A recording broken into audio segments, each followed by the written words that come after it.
Alhamdulillah, ini maulid bertepatan dengan pengajian bulanan kita, yaitu kajian Syarah Ratib Al-Haddad.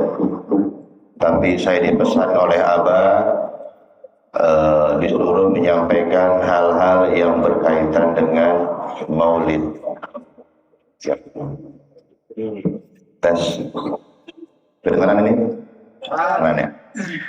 Jadi saya disuruh oleh Abah untuk menyampaikan hal-hal yang berkaitan dengan maulid. Insyaallah semampu saya, apa yang bisa saya sampaikan. Mudah-mudahan apa yang saya sampaikan ini bermanfaat untuk saya pribadi, untuk jemaah semuanya. Amin ya rabbal alamin. Di dalam kitab Al-Qaulul Badi' fi Salati 'ala Al-Habib Syafi' yang dikarang oleh Al-Imam Al-Hafiz As-Sakhawi, halaman 263. Di situ beliau menukil sebuah hadis yang diriwayatkan oleh Al-Imam Ad-Dailami. Rasulullah sallallahu alaihi wasallam bersabda, "Thalathatun tahta dhilli 'arsyillahi yaumal qiyamah, yauma la dhilla illa dhilluh." Qila man hum ya Rasulullah? Qala man farraja maqrubin min ummati wa ahya sunnati wa akthara salata alayya.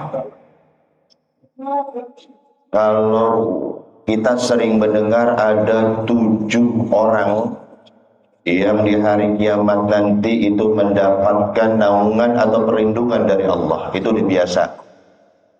Tapi pernahkah kita mendengar ada orang yang dari yang 7 orang itu, selain dari 7 orang itu, ada 3 orang nanti di hari kiamat dia mendapatkan perlindungan dari Allah, yang mana pada saat itu hanya perlindungan Allah yang kita andalkan. 3 orang. Sahabat yang mendengar sabda Rasulullah sallallahu alaihi wasallam ini kemudian bertanya kepada Rasulullah, "Man hum ya Rasulullah?" 3 orang ini yang nanti kelak mendapatkan perlindungan dari Allah itu mereka siapa, wahai Rasulullah? Kemudian Rasulullah bersabda, "Man farraja an makrubin min ummati." Yang pertama adalah yang mendapatkan naungan Allah di hari kiamat, orang yang membantu umatku yang terkena kesusahan. Orang yang mau membantu umat Rasulullah yang terkena musibah. Orang yang mau menolong umat Rasulullah yang tertimpa kesulitan. Orang yang pertama ini adalah orang yang kelak nanti di hari kiamat mendapatkan naungan dan perlindungan dari Allah Subhanahu wa taala. Indonesia ini, masyarakat kita itu terkenal saling tolong menolong ya dari dulu ya, Pak. Masyhur. Tapi semakin kemari semakin bergeser. Dulu kalau ada orang musibah tuh gercep, cepet, kompak, gotong royong langsung nolong. Ada kecelakaan di pinggir jalan, langsung nolong. Nggak pakai dilihat dulu orang mana. Coba sekarang perhatiin, kalau ada kecelakaan, langsung ditolong apa ngeliat dulu? Kalau kenal ditolong, kalau nggak kenal diam. Padahal di sini Rasulullah mengatakan, "Man farraja an makrubin min ummati." Orang yang mau membantu umatku. Umatnya Rasulullah mau kenal kek, mau nggak kenal kek, ketika dia masih umatnya Rasulullah, kemudian mereka tertimpa kesulitan, kalau kita ingin mendapatkan perlindungan dari Allah, wajib kita bantu. Yang kedua, ini memang sudah menjadi apa ya sekarang ya, menjadi kebiasaan. Kalau ada kecelakaan di pinggir jalan, banyakin yang menolongin, banyakin yang videoin. Ini mau dapat syafaat dari Rasulullah yang begini. Ntar dihisab sama Allah dari kiamat di videoin doang ntar. Mau begini. Ini kita udah terbolak kebalikin. Udah nolongnya cuma yang kenal, udah gitu orang banyak ngumpul nggak nolongin, malah videoin. Ini rubah. Ya mau kenal ke, mau enggak ke, selagi itu adalah umatnya Rasulullah SAW, maka kita mesti menolong mereka. Seorang sahabat sekaligus sepupu Rasulullah SAW yang bernama Ibnu Abbas radhiyallahu taala anhu. Beliau mengatakan ada 3 akhlak jahiliyah yang bagus, yang baik, wal muslimuna aula biha. Yang mana akhlak ini seharusnya orang muslim, orang mukmin wajib mengamalkannya dibandingkan mereka. Karena ini adat jahiliyah nggak semuanya buruk. Banyak amalan-amalan atau adat-adat jahiliyah yang bagus. Salah satunya dikutip oleh Ibnu Abbas radhiyallahu taala anhu apa? Idza ulhiqa bi jarihim dainun aw asabatu syiddatun aw jahdun. Yang pertama, adat kebiasaan jahiliyah yang bagus, yang wajib kita amalkan, yang harus kita tiru. Yang pertama adalah idza ulhiqa bi jarihim dainun. Apabila tetangganya punya hutang, dia lunasi, dia bantu utang tetangganya itu. Itu akhlak jahiliyah. Akhlak jahil belum Islam, tapi mereka mempunyai kebiasaan kalau tetangganya punya utang dibebaskan utangnya. Yang kedua, ausyiddatun, apabila mereka tertimpa musibah, tetangga mereka kena musibah, mereka bantu. Aujahdun, apabila tetangga mereka mengalami kesulitan hidup, mereka selesaikan urusannya. Ini 3 akhlak orang jahiliyah yang wal muslimuna aula biha. Kita sebagai umat Islam harus lebih mengamalkan dibandingkan mereka. Kudu mau bantu. Dan kalau dalam pengajian sering saya sampaikan, ada tetangga minjem duit ke kita karena butuh duit. Yang pertama kali kita tanya begitu kita mau nolongin tetangga kita minjem uang ini, yang pertama kali kita tanya apa? Kapan bayarnya? Padahal udah dikasih uangnya. Belum ngasih duitnya. Pak Haji, saya minta butuh nih, ada kebutuhan, tolong bisa bantu saya. Apa? Saya mau minjem uang. Kata-kata pertama yang pasti keluar adalah kapan mau dibayarnya? Kapan mau digantinya? Nolongin belum, ngasih uang belum, orang lagi kesusahan malah ditambahin beban, kapan gantinya? Apakah ini akhlak seorang mukmin? Apakah ini akhlak seorang muslim? Dan pernah saya sampaikan di sini, kalau kita lihat ini potongannya nih, kalau diutangin nggak kelar ini, nggak kelar-kelar, nggak bayar-bayar. Jadi pada dia jadi dosa, kita juga jadi dosa, kena nagih melulu, marah-marah, ngomel, nyitak segala macam. Mendingan, kan saya kasih saran, ingat waktu di sini. Udah Pak, saya minjemin nggak bisa, tapi saya punya sedikit rezeki, saya punya 100.000, ini ambil, nggak usah dipikirin, nggak usah diganti, ini buat Bapak. Mudah-mudahan 100.000 ini bisa memancing rezeki dari yang lain. Nih, begitu buduknya. Ini mah kapan dibayar?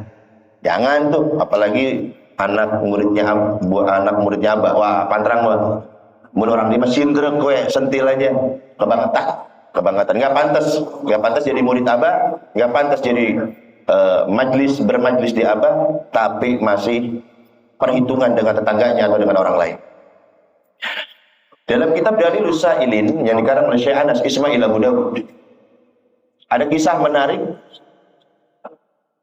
Tadi adat jahiliyah, kebiasaan jahiliyah, dan orang-orang jahiliyah belum memeluk Islam. Ketika dakwah Rasulullah masuk ke mereka, mereka banyak yang memeluk Islam, sehingga yang sudah baik bertambah lagi kebaikannya. Ya kan? Sebelum mereka memeluk Islam, mereka sudah baik dengan tetangganya. Begitu masuk dakwah Islam, semakin hebat lagi kebaikan mereka kepada tetangganya. Di dalam kitab Dalilus Sa'ilin ini dijelaskan, Sayyidina Umar ibn Khattab radhiyallahu taala anhu itu dapat rezeki punya kepala kambing.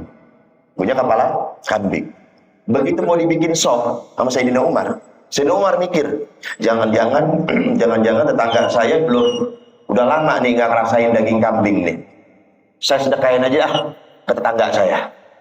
Akhirnya orang Sayyidina Umar disedekahin sama tetangganya. Alhamdulillah ke tetangganya. Kita ini kebagian hari ini kebagian rezeki. Ya, kita bikin sop kepala kambing. Begitu mau dibikin, ingat lagi mereka, jangan-jangan tetangga kita nih yang sebelah udah lama nggak makan daging kambing. Gimana kalau kita sedekahin aja? Ya udah, sedekahin lagi. Alhamdulillah kata tetangga yang terima. Hari ini kita bisa makan daging kambing. Begitu mau dibikin sop, mau dimasak, jangan-jangan tetangga kita nih lebih butuh dari kita nih. Sampai 7 tetangga, dan tetangga yang ke-7 berpikir kayaknya tetangga sebelah saya lebih butuh. Ternyata tetangga yang sebelah lagi adalah Sayyidina Umar Ibn Khattab. Dari Sayyidina Umar kembali ke Sayyidina Umar. Ada yang muter, pala kambing muternya kemana-mana. Ada yang begitu modelnya. Di sini. Ini dikasih sorogan, nyorok. Kalau orang Betawi bilang nyorok, kalau di Sunda apa? Sama, dikasih hadiah makanan. Diperiksa. Oh, dengan dia unggul nih. Cuman ini doang yang dibawain. Gak ada syukur-syukurnya kan dikasih sama tetangga. Apalagi mohon maaf. Para ustadz, mohon maaf. Kalau saya punya salah, saya minta maaf dari sekarang. Mohon maaf. Dan ini saya tanamkan ke diri saya sendiri. Saya pecut diri saya sendiri. Kita nih, para ustadz, mohon maaf. Sekali lagi mohon maaf. Bukankah kita kalau pulang acara suka bawa besek? Suka bawa tentengan? Kemudian dengan bangganya kita menenteng makanan yang kita bawa itu, tetangga kita melihat, kita tidak menawarkan sedikit pun makanan itu kepada mereka. Kebayang nggak di otak kita ketika kita dengan bangganya nenteng makanan, tetangga kita kelaparan, mau minta malu sama kita. Kemudian mereka mati, lalu kita mau ngomong apa ketika dihadapkan oleh Rasulullah SAW? Mohon maaf Ustaz, mohon maaf. Ini saya lagi ngomongin diri saya sendiri. Saya lagi memecut diri saya sendiri. Salah satu keburukan akhlak saya adalah saya bangga kalau dikasih besek dan tenteng di depan orang. Padahal saya belum bisa ngasih. Padahal saya belum bisa berbagi. Memang kalau belum bisa berbagi, usahakan makanannya diumpetin. Usahain makanannya ditutup sehingga tetangga kita nggak minta, nggak ada keinginan dalam hati mereka. Paham ini ya? Paham. Saya lagi ngomongin diri saya sendiri. Saya yakin, aku yakin para mu'alim lainnya, Masya Allah, khairu minni, lebih baik dari saya. Wa'alamu minni, lebih alim dari saya. Saya hanya mengingatkan diri saya sendiri. Salah satu keburukan anak saya adalah kalau nenteng makanan saya bangga, dilihat orang lain. Sedangkan saat itu saya belum bisa ngasih kepada mereka. Ini salah satu keburukan anak saya. Itu kisah Umar Ibn Khattab. Kepala kambing dari Sayyidina Umar sampai ke 7 tetangga, mutar lagi kemana? Ke Sayyidina Umar lagi. Keren. Selanjutnya dalam kitab yang sama, seorang sahabat juga yang bernama Hudzaifah Al-Adawi. Ini terjadi dalam peristiwa Ghazwatul Yarmuk, perang Yarmuk. Bagaimana perjuangan para muslimin berperang saat itu? Banyak para kaum muslimin yang terluka. Baik luka ringan, sedang maupun luka parah. Ada 3 orang di perang Yarmuk ini terkena parah, luka parah. Nah, Hudzaifah Al-Adawi saat itu beliau membawa sebotol air untuk memberi minum kepada para tentara-tentara Islam yang kehausan, yang udah sekarat. Ketika itu dia menuju ke seorang sepupunya yang bernama Hisham bin As. Ya, Hisham Ibnul As. Kalau bahasa kita, aduh, haus. Kemudian Hudzaifah Al-Adawi menuju ke sepupunya ingin memberikan minum. Ketika ingin memberikan minum kepada Hisham Ibnul As, terdengar suara rintihan dari sebelahnya yang lain. Teriakannya sama, aduh, air. Hisham Ibnul As mengatakan, jangan kau berikan air itu kepadaku, berikan kepada dia terlebih dahulu. Pindah nih, Hudzaifah Al-Adawi pindah yang kedua. Begitu hendak diminumkan, ketika hendak diberi minum, orang yang kedua mendengar ada orang yang ketiga mengatakan, aduh, air. Kemudian orang yang kedua mengatakan, jangan kau berikan air itu kepada terlebih dahulu, berikan airnya itu kepada orang tersebut. Begitu menuju ke orang yang ketiga, ternyata orang ketiga itu telah wafat, meninggal dunia. Balik lagi ke orang kedua, ternyata orang kedua juga telah meninggal dunia. Menuju ke sepupunya yang pertama, Hisham Ibnul As, ternyata Hisham Ibnul As telah meninggal dunia. Semuanya 3 orang ini semuanya sekarat, semuanya kehausan, tapi mereka saat itu masih mementingkan kepentingan saudaranya. Sampai ketiga-tiganya tidak ada satupun yang berhasil yang bisa mencicipi seteguk air. Lebih mendahulukan orang lain dibandingkan dirinya sendiri. Pantas orang-orang begini nanti di hari kiamat diberi perlindungan oleh Allah Subhanahu wa Ta'ala. Sangat pantas. Kemarin saya dapat lihat di YouTube. Ini YouTube-nya YouTube Arab. Nggak tahu dapat atau enggak, beredar. Seorang khatib berkhutbah. Beliau mengisahkan tentang ini ajib. Nggak tahu ini saya lagi dapat. Beliau khutbah pakai bahasa Arab. Kisahnya kisah nyata. Dan itu terjadi, kalau tadi kan kisahnya Umar bin Khattab, ya, para sahabat kejauhan lah. Sekarang ini kita pindah ke sekarang. Ke zaman sekarang, zaman now. Seorang khatib menceritakan ada seorang dai dari Maroko, seorang juru dakwah dari Maroko. Ketika dia tidur, ja'a Rasulullah sallallahu alaihi wasallam di manamih. Datang Rasulullah sallallahu alaihi wasallam dalam tidurnya. Di dalam tidurnya Rasulullah sallallahu alaihi wasallam mengatakan, ya fulan, idhab ila fulan ibni fulan wa akhbirhu annahu min ahli jannah. Fulan, kamu segera pergi temui si fulan dan beri dia kabar gembira, sesungguhnya dia adalah salah satu umatku yang masuk ke dalam surganya Allah. Masya Allah, ajib. Bangun tidur, ini kayaknya bunga mimpi. Kenapa? Ini si dai ini orang Maroko. Di dalam mimpinya Rasulullah, kamu pergi ke Mekah. Jadi nyuruhnya beda negara nih. Kamu pergi ke Mekah, temui Fulan bin Fulan wa akhbirhu, beri kabar kepada dia annahu min ahlil jannah. Itu orang penduduk surga. Bangun tidur, kalau masih satu kampung mah enak nyarinya. Ini beda negara, Maroko dekat sama Prancis. Yang dimimpikan oleh Rasulullah di Mekah, Saudi Arabia, kejauhan. Akhirnya nggak diperdulikan. Besoknya di malamnya tidur, datang lagi Rasulullah SAW dalam mimpinya. Fulan, bukankah aku mengatakan kepadamu, idhab ila fulan ibni fulanin wa akhbirhu annahu min ahlil jannah. Kamu berangkat segera ke Mekah, temui si fulan di daerah Anu dan beri kabar dia, sesungguhnya dia penduduk surga. Bangun lagi, belum yakin dia, dicuekin lagi, tidak diperdulikan lagi. Besoknya mimpi yang ketiga, datang lagi dengan perintah yang sama. Dari situ dia yakin kalau memang ini adalah hak perintah dari Rasulullah, dia berkemas menyiapkan bekal untuk berangkat ke kota Mekah melakukan ibadah umroh. Umroh beres. Ini dai dari Maroko, dai terkenal, linknya banyak. Ya kan ada link habaib antar habaib, pada ustadz antar ustadz. Begitu kontekan, kenal antum tahu daerah ini enggak? Ada enggak seseorang yang namanya Fulan bin Fulan enggak? Dilacak. Ternyata posisinya enggak jauh dari haram. Rumahnya enggak jauh dari Masjidil Haram. Kalau yang pernah umroh haji itu mainnya jangan sekitaran haram. Kalau sekitaran haram hotel semua. Ya, cakep semua gedungnya. Agak jauhan sedikit. Banyak penduduk Mekah yang tinggal di atas gunung. Banyak orang-orang Mekah yang tinggal di lorong-lorong, banyak. Nah itu salah satunya. Ini orang tinggal di lorong-lorong, daerah-daerah Mekah. Begitu dicari, dilacak, ketemu. Begitu ngelihat orang yang disuruh temui oleh Rasulullah, gak ada tampang-tampang orang solehnya. Masih solehan kita lah, tampangnya lah. Dilihat, gak jenggotan, celananya kagak cingkrang, jidatnya kagak hitam, kagak. Biasa aja, biasa kayak kita begini. Tapi ini bener apa kagak Rasulullah? Tapi ini mimpi Rasulullah. Akhirnya lah kalau si dai dari Maroko mah tahuan kan jenggotnya juga wah udah. Masya Allah luar biasa. Orang soleh kan kelihatan tampangnya bening, enak dilihatnya. Enak dilihatnya. Begitu Syekh.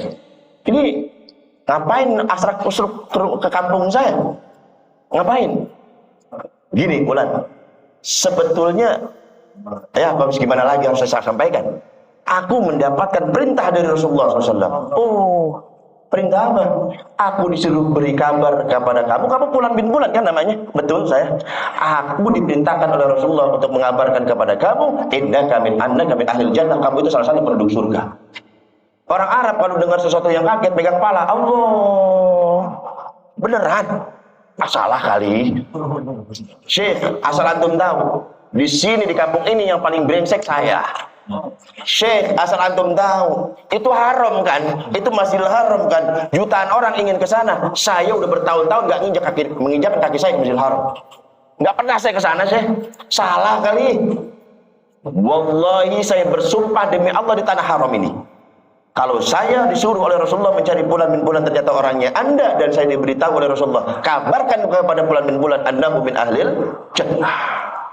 Bulan, coba ingat-ingat, ada kebaikan apa yang pernah kamu kerjakan? Ingat, ini judulnya apa tadi yang pertama? Man farraja an makrubin min ummati. Orang yang mau membantu kesulitan salah satu umatnya Rasulullah SAW. Coba diingat-ingat, diingat-ingat sholat ke masjid ya jarang. Dia paling brengsek di kampungnya. Apa? Begitu dia ngeliat keliling, dilihat salah satu rumah. Oh, ini, sepertinya ini. Apa itu? Ternyata tetangganya, nah ini, itu suaminya meninggal dunia, menjadi yatim, menjadi janda, sepuh, udah ajuzan, udah tua. Kemudian begitu mengetahui tetangganya ini suaminya meninggal dunia, dia berazam, ya Allah, karena dia ini tidak ada lagi menafkahi, maka gajiku aku potong menjadi dua. Gajiku aku potong, mulai saat ini aku potong menjadi dua, setengah untuk keluargaku dan setengah lagi untuk mereka. Dan wallahi sampai saat ini gajiku masih aku potong sampai saat ini juga. Absyir ya habibi, berbahagialah wahai umatnya Rasulullah. Ternyata amalan ini yang membuat dirimu diberi kabar gembira oleh Rasulullah, annaka min ahlil jannah. Bulan, yuk kita dalam wujud syukur kita ke haram sekali-kali. Kan tadi udah berapa tahun? Enggak, bertahun-tahun enggak nginjek haram. Bulan, ayo. Syekh, sebentar. Saya malu menghadap Allah. Izinkan saya mandi dulu sebentar. Saya mau rapi-rapi dulu sebentar. Saya mau wangi-wangian dulu sebentar. Dia mandi, memakai pakaian terbaik, berangkat ke haram. Sholat isya. Rakaat pertama beres, rakaat kedua beres, rakaat ketiga beres, rakaat keempat di sujud terakhirnya nyawanya dicabut oleh Allah Subhanahu wa taala.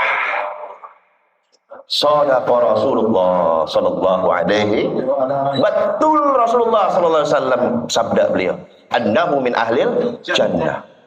Meninggal dalam keadaan sholat plus dalam sujud yang terakhir. Ya, ini lihat coba kanan kirinya tetangganya, perhatiin coba. Jangan egois jadi manusia. Apalagi bermusuhan. Syekh Imam Muqaffal itu rumahnya banyak tikus. Disaranin sama temennya, bro lagi, Kang, sini, apa? Rumah ente banyak tikus, terus pelihara kucing, supaya tikus di rumah kamu kabur, hilang. Apa kata dia? Aku khawatir tikus yang ada di rumahku pindah ke rumah tetanggaku. Aku zalim kalau begitu. Coba gimana ini? Ada yang begini di situ? Bahkan kita membuang sampah di rumah tetangga kita dengan santainya aja, buang aja. Yang punya nggak ngeliat ini. Itu akhlak tetangga dengan tetangga seperti itu. Ya Allah, lihat tadi Imam Muqaffal ya. Nah, seperti itu. Jadi yang pertama adalah orang yang mendapat perlindungan dari Allah Subhanahu wa taala nanti di hari kiamat adalah orang yang mau membantu kesulitan yang menimpa umat Rasulullah sallallahu alaihi wasallam. Jadi kalau dipintain sumbangan, ada musibah di mana gercep cepat udah, jangan usah pakai banyak mikir segala macam. Itu yang pertama.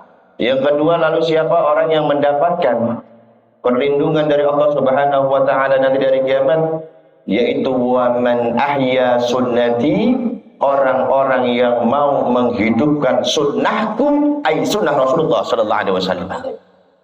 Semalam saya sampaikan di pengajian, Bapak, di umur-umur kita seperti sekarang ini, buat apalagi yang udah 40 ke atas, apalagi yang udah 50 tahun ke atas, harus sudah bisa memilih dan menentukan amalan sunnah apa yang sudah harus kita kerjakan, kita dakwahkan sampai kita mati menghadap Allah. Harus sudah dipikirin, Pak. Coba dipikirin apa? Sunnah Rasulullah itu banyak. Coba pilih satu aja. Kalau kita mungkin mengerjakan semuanya berat, tapi satu aja dipilih. Kemudian satu sunnah itu kita kerjakan terus menerus dakwah sampai kita meninggal dunia. Itu kita kerjakan. Sebab waman ahya sunnati, kata Rasulullah, orang yang menghidupkan sunnahku nanti di hari kiamat dia mendapatkan perlindungan dari Allah Subhanahu wa taala. Mari kita contoh seorang sufi perempuan yang bernama Rabi'ah Al-Adawiyah. Beliau ini Rabi'ah Al-Adawiyah, sholat sunat mutlaknya, sholat sunat mutlak itu alfu rakaatin, 1000 rakaat. Sholat sunat mutlak yang tidak berkaitan dengan waktu. Jadi jangan tanyakan tahajudnya, jangan tanyakan duhanya, jangan tanyakan tasbihnya, jangan tanyakan qobliyah ba'diyahnya, jangan tanyakan itu. Ini sholat sunat mutlak tanpa sebab dan tanpa waktu, 1000 rakaat. Ketika Sayyidah Rabi'ah Al-Adawiyah ditanya, ya Rabi'ah, kamu ini Masya Allah rajin betul, rajin banget ya, sehari semalam sholatnya 1000 rakaat. Mau membuat kunci masuk surga ya? Supaya masuk surga ya? Enggak. Terus supaya kamu aman dari siksa Allah? Bukan. Wahai Rabi'ah, Anda mengerjakan sholat 1000 rakaat supaya kamu mendapatkan pahala yang banyak? Bukan. Wallahi ma uridu biha thawaba. Demi Allah, aku mengerjakan 1000 rakaat ini, aku tidak mengharapkan pahala dari Allah sedikit pun. Demi Allah, enggak. Walakin, akan tetapi aku mengerjakan sholat 1000 rakaat liyasturra dzalika Rasulullah sallallahu alaihi wasallam, untuk menggembirakan hati Rasulullah sallallahu alaihi wasallam. Bayangkan kelasnya. Aku mengerjakan sholat 1000 rakaat demi Allah, bukan karena pahala, demi Allah bukan karena surga, demi Allah bukan karena aku takut akan nerakanya Allah. Aku mengerjakan 1000 rakaat ini liyasurra dzalika Rasulullah sallallahu alaihi wasallam, hanya untuk sekadar menggembirakan hati Rasulullah sallallahu alaihi wasallam, supaya nanti di hari kiamat ketika kita dikumpulkan di padang mahsyar, mulai dari Nabi Adam dan umatnya sampai Nabi kita Nabi Muhammad SAW dengan umatnya berkumpul di satu tempat. Saat itu Rasulullah SAW lil anbiya, saat itu dengan bangganya Rasulullah mengatakan di hadapan para nabi, ya perhatikan, saat itu Rasulullah membanggakan di hadapan para nabi yang lain apa? Unzuru ila imra'atin min ummati hada amaluha fil yaumi wal lailah. Hei nabi-nabi yang lain, punya enggak kalian umat seperti umat saya nih, sehari semalam 1000 rakaat, bukan mengharapkan pahala, bukan karena surga, bukan karena neraka, tapi hanya untuk menggembirakan aku, kata Rasulullah SAW. Karena aku gembira dan Allah senang melihat aku gembira, sudah jelas kuncinya kemana? Ke surganya Allah Subhanahu wa ta'ala. Paham ini? Kan sudah saya pernah sampaikan, makanya coba ngaji, coba. Jadi kita kan ngaji syarah Rotib Al-Haddad di sini tiap bulan ya, Bang. Rotibnya dibaca. Ada yang mingguan, bahkan ada yang harian. Saya tanya, ngerti nggak apa yang dibaca? Paham nggak apa yang dibaca? Pantas tuh saya sering berulang-ulang bilang, pantas kita jadi walinya lemot. Pantas kita jadi walinya loadingnya lama. Karena kita nggak paham apa yang kita ucapkan, karena kita nggak paham apa yang kita amalkan. Gimana akhirnya mau ya ta'athar, bagaimana mau berbekas? Buang apa yang kita baca juga kita nggak ngerti. Makanya ayo, kalau ada waktu Pak, kalau ngomongin sibuk mah nggak ada habisnya ya Pak. Kondangan lah, kan bisa bilang sampai kalau masalah kondangan bentrok sama ngaji dulu baru kondangan ente datang tengah malam itu diterima, bener nggak? Ente kondangan tengah malam ditolak apa diterima? Kalau nggak bawa amplop ditolak lah. Nah, kalau bawa amplop diterima, mau tengah malam juga alhamdulillah rezeki terakhir ceritanya kan gitu. Kalau ngaji mah kan nggak bisa ditunda, nggak bisa diundur. Tapi kalau kondangan mah bisa pagi, bisa siang, bisa sore, bisa malam. Besok juga masih ditungguin. Besok ente datang ditungguin, asal bawa amplop itu doang. Gitu. Ya Rabi'ah Al-Adawiyah. Beliau mengamalkan sunnah Rasulullah, sholat sunat mutlak, tapi 1000 rakaat. Yuk kita pilih nih dari sekarang. Saya mah sunnah Rasulullah sedekah aja. Sehari 1000, seperti gasebu tuh di Wahdi, di Pondok Gede. Gasebu, gerakan sedekah sehari 1000. Tapi 1000 ini bisa membimbing Anda menuju surganya Allah. Dengan 1000 istiqomah kita kerjakan sampai mati. Tapi kita mah kagak belentang-belentong, begitu lagi rajin buat tasbih yang muter mulu. Wah, sekalinya pere sebulan, sekalinya libur sebulan. Ini enggak istiqomah namanya. Yang benar istiqomah. Yang kedua, kadang-kadang kita itu suka nyari sunnah-sunnah yang aneh. Semalam saya sampaikan, Tahajud itu nggak ada satupun ulama yang mempertentangkan kesunahannya. Ada ulama yang pernah dengar, wah tahajud ini masih abu-abu nih dalilnya nih.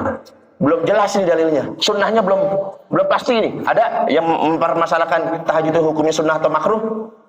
Duha, sedekah nggak ada. Lah kita nih, terutama para santri-santri, mereka mengamalkan sunnah yang nggak ada ujung pangkalnya. Saya lagi demen ini, saya lagi senang sama tuh perempuan tuh. Terus ente puasa sunnah pelet. Opa. Sekali ngamalin sunnah, puasa sunat pelet.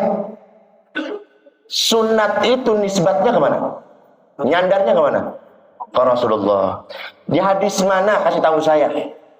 Riwayat siapa Rasulullah pernah ngajarin puasa pelet? Ayo, mungkin saya belum baca kali. Sini, kasih saya. Yang begitu-begitu. Yang kebal-kebal, ente saya pengen kebal ini, soalnya rawan di jalanan. Yaudah, ente puasa sunat kebal. Rasulullah hancur giginya. Rasulullah tembus pakai senjata. Rasulullah, ini kita mau ngalah-ngalahin Rasulullah. Rasulullahnya masih mempan dibacok, masih mempan kena pedang, masih mempan kena panah, masih mempan kena tombak. Lah ini umatnya nggak mau luka. Ya Allah. Ente kapan syahidnya ente? Kapan syahidnya? Nggak syahid ente kalau kebal. Ya pilih-pilih dari sekarang ya. Jangan yang macam-macam. Ayo pilih apapun itu. Saya mau ngamalin senyum aja. Yaudah ente senyum sepanjang jalan udah lono. Paling orang bilang orang gila, paling gitu doang udah. Ya paling begitu doang. Kan kita mah lagi ngamalin apa? Sunnah, yang penting makan itu. Satu pilih-pilih, masa nggak bisa? Masa nggak bisa? Seperti itu. Kemudian saya buka juga di dalam kitab Irsyadul Ibad ala Sabil ila Sabilir Rasyad yang dikarang oleh Syekh Syainuddin Al-Albani. Babul wudu, dalam bab wudu. Ada orang soleh, seorang ulama yang bernama Syekh Ajalusari. Syekh Ajalusari. Ini pernah saya sampaikan juga. Beliau ini orangnya dawam wudu, puluhan tahun nggak batal wudu. Bahkan beliau itu suka tajdidul wudu, belum batal wudu lagi. Orang yang belum batal wudu lagi itu dapat 10 pahala itu. Wudunya belum batal, dia wudu lagi dapat 10 pahala. Satu hari ketika mau sholat, beliau tajdidul wudu, memperbaharui wudunya. Nah begitu wudu udah beres, selesai wudu, berangkat menuju ke masjid, mau sholat berjamaah. Begitu mau melangkahkan kaki, pahati pun ada suara yang berbicara tapi nggak ada orangnya. Ada orang yang berbicara tapi nggak ada orangnya. Apa kata itu suara? Suara ini ternyata menegur Syekh Ajalusari. Dikatakan, ya Ajalu, tadda'i mahabbata Muhammadin wa takunu min ummatihi wa tatruku sunnatah. Hei Ajalusari, bukankah kamu yang mengaku-ngaku aku cinta Muhammad, aku cinta Rasulullah? Bukan kamu mengaku-ngaku seperti itu? Bukankah kamu mengaku-ngaku aku adalah umatnya Rasulullah? Wa tatruku sunnatah, tapi kamu berani meninggalkan sunnah beliau? Kita nih kalau kita tanya nih, cinta sama Nabi? Jawab, saya nanya. Wajah laparnya jangan dilihatin dulu dong. Sabar. Ada kan Mbak? Tenang, nampan bentar lagi keluar. Wajah laparnya tahan dulu sedikit. Ya. Kita cinta sama Rasulullah? Cinta. Kita berani mengaku kita adalah umatnya Rasulullah? Berapa banyak sunat Rasulullah yang kita tinggalkan? Masih berani ngaku umatnya Rasulullah? Masih berani ngaku cinta Rasulullah? Saya nanya jawab. Masih berani? Aneh si umat Rasulullah. Terus masalahnya apa buat lo? Masalahnya apa? Gampang ngaku mah gampang. Syekh Ajalusari, bayangkan, dawam wudu. Ternyata ada yang menegur, wahai Ajalusari, kamu mengaku-ngaku cinta Muhammad, kamu mengaku-ngaku umatnya Muhammad, tapi kamu berani meninggalkan sunnahnya Muhammad. Mikir, sunnah yang mana? Perasaan saya normal-normal aja. Ketika wudu tadi, ternyata beliau lupa takhlilul asabi', beliau lupa menyela-nyela jari ketika wudu. Begini doang. Cuci tangan, nyela-nyela jari, lupa, hanya meninggalkan itu, bukan sengaja loh. Tapi lupa. Bayangkan, lupa nyela-nyela jari. Dari situ aku bersumpah kepada Allah, mulai saat ini aku tidak akan pernah lagi berani meninggalkan sunnah Rasulullah SAW. Semenjak kejadian ini, Syekh Hajar Usari sepanjang hidupnya sampai meninggalnya wajahnya wajah sedih wajahnya. Nah dia punya teman namanya Syekh Mu'inuddin. Ditanya sama Syekh Mu'inuddin, Syekh Hajar Usari, kamu kenapa wajahnya murung begitu, stres begitu, gak enak dilihat begitu, kayak dompet tanggung bulan gitu mukanya. Udah gak ada enak-enak dilihatnya. Kenapa kamu seperti itu? Karena saya selalu kepikiran saya pernah meninggalkan sunnah Rasulullah SAW. Apa aja Rusari yang kamu tinggalkan? Takhlilul asabi'. Ya kata Mu'inuddin, cuman begitu doang pakai dipikir-pikirin amat. Coba beda kelas, ya beda kelas, beda level. Ente enak ngomong begitu, bro lagi aja nih.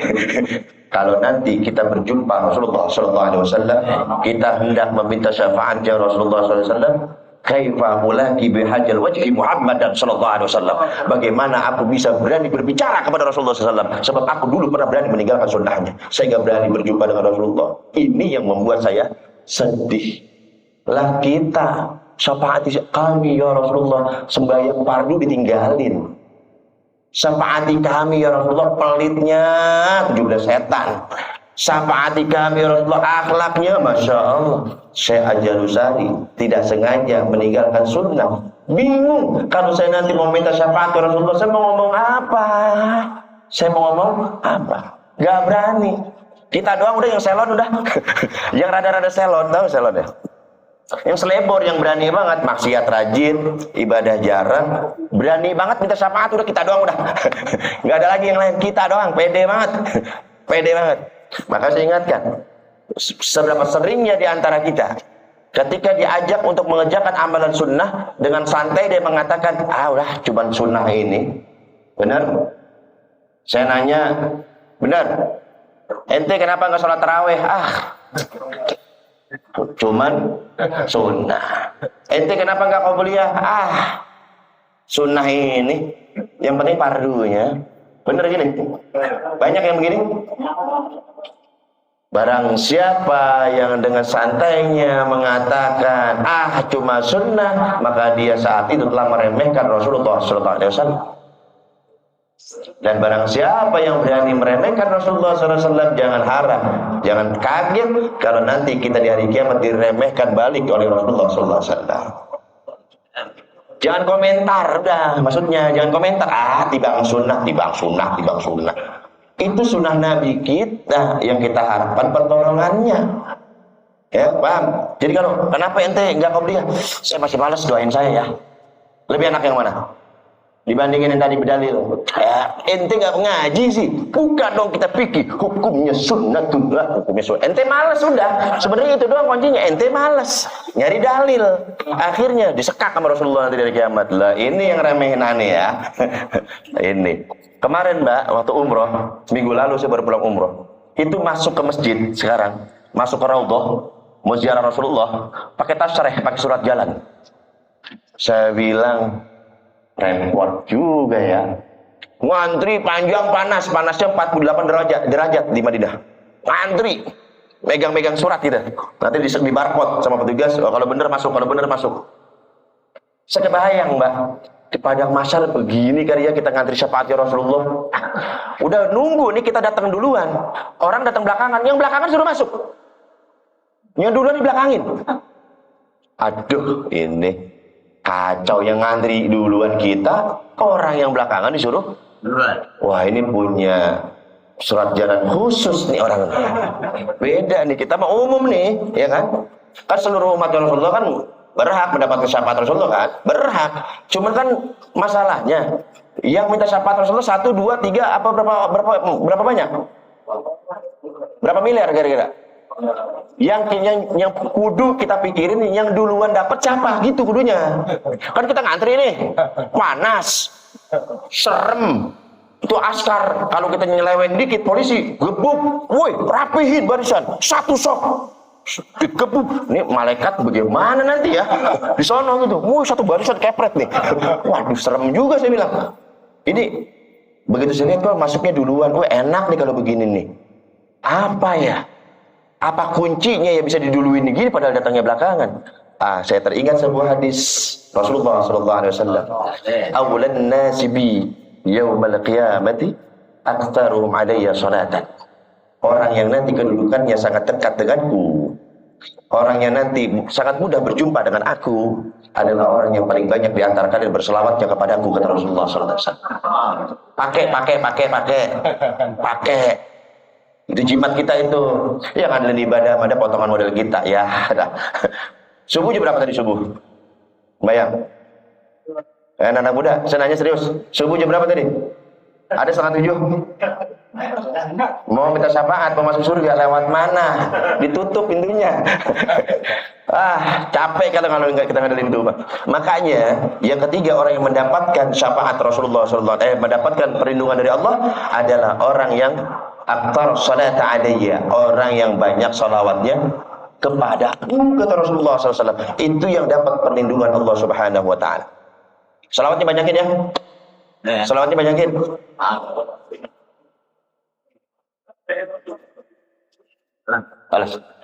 Salawatnya banyakin. Dari sekarang minimal 300 kali dalam sehari kita membaca salawat. Jangan ditinggalin. 300 kali. Paling kita atur sholat 5 waktu 10 atau berapa? 20. Kalau memang kita tidak sanggup duduk membaca 300 kali, duduk. Itu saya dapat sampaikan. Lebih kurangnya mohon maaf. Assalamualaikum warahmatullahi wabarakatuh.